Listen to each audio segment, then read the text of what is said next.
ایمان غلامی. با همه میخندی حتی باشی تو جمع، تا منو میبینی اخمات میره تو هم.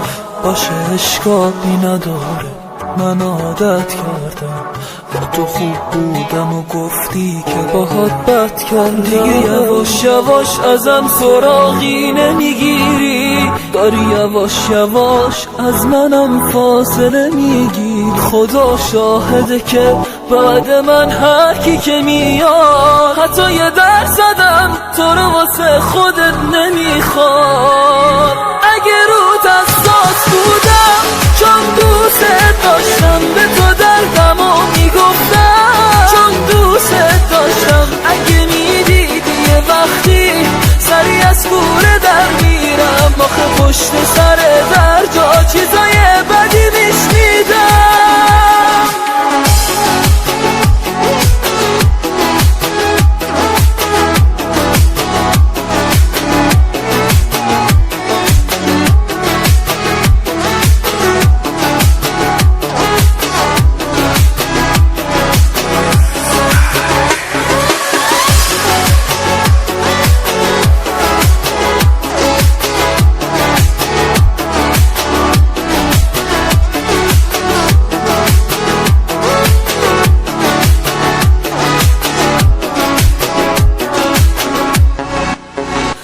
همه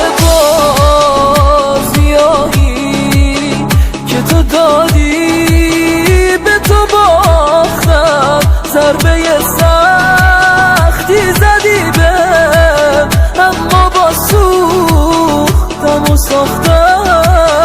اگه میدیدی که هر از گاه سری از کوره در میرم، آخه پشت سرت هر جا چیزای بدی میشنی